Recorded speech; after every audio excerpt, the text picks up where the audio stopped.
Hey everybody, Cheryl here, and I just wanted to jump on here, take a few minutes to give you an idea of a couple things I'm going to do in the next few weeks. I'm going to make a series of 5 videos about becoming a successful colorist.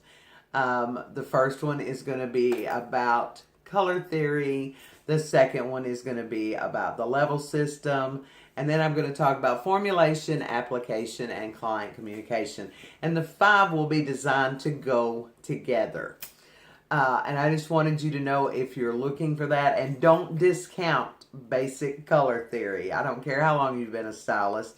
There's been a lot of misinformation out there that I've seen, and I wanted to help bring some clarity to that regardless of what color line you use. So that said, I also wanted to speak to some of the things I've seen on hairstylist forums and give some encouraging words to new hairstylists, to hairstylists who are trying to make a living, and older hairstylists like myself. That's the hardest thing for me to say. Like, it just it takes my breath. Older hairstylists like myself that maybe have seen a peak in their business and they've seen a little bit of a downturn, and give you some ideas of some things that you can do. So the first thing would be newer hairstylists. You've just got into the industry. You're all excited to give you this license, or you didn't, they can give it to you. You earned it. You have this awesome license and you're going to set the world on fire. And then what happens is we figure out just how difficult it is to build a business. There's just a few things that I think are really, really important. One is, if you can, in the salon or the area that you work in, work on Mondays. A lot of salons are closed on Mondays. Be available on Mondays. Be present in the present and be available then. Another thing I think is really important, I've done it for years, is work late one night a week. Every Thursday night I work late. Tonight, it is Thursday, November the 2nd, I believe. I will be at work until, I think, almost 9 p.m. tonight. So as soon as I upload this video, I'm starting behind the chair, and boom, that's where I'm going to be. My clients are used to that. They know I work late one night a week. I did that as a single mom. For all you single moms who say I can't do that, I've been single since my son was 10. He's 28 now. And I never missed anything he did. Because if he had something to do on Thursday night, guess what I did? I took that Thursday night off and I would work that Tuesday or Wednesday. Or whatever the situation called for. On Saturday mornings, I start my first color at 6 a.m. and I'm out the door by 1 p.m. I like to have Saturday afternoon, so I feel like I have somewhat of a quote-unquote weekend because I'm generally somewhere on Monday educating. So, that said, to me, those are 2 things that a new stylist can really, really do. The other thing is, set the stage for what you want to attract, what you want to draw. Go to work with your hair fixed and your makeup on. Dress for your style. We all have a different style. Some are classic, some are grunge, some are sporty, some are trendy. There's all kinds of different styles. Pick your style, work with it. I wore a pair of tennis shoes to work one day, and a client said to me, "I don't think I've ever seen you in tennis shoes." That's because I set a standard years ago, and I've kept up with it. Now, as I've aged, tennis shoes have showed up a few more times, but, you know, that's okay.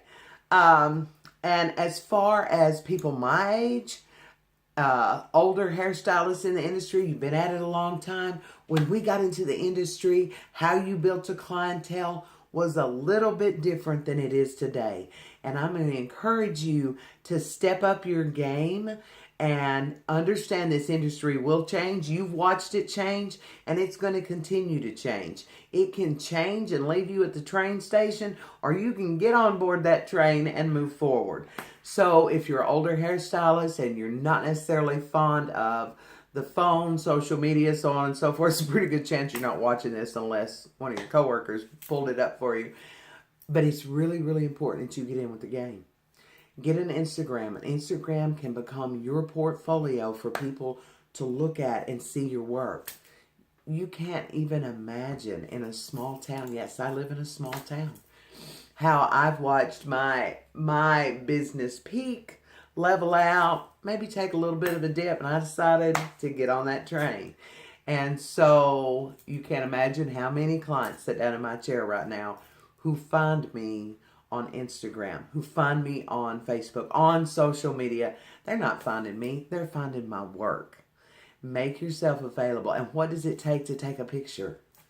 We do it all the time.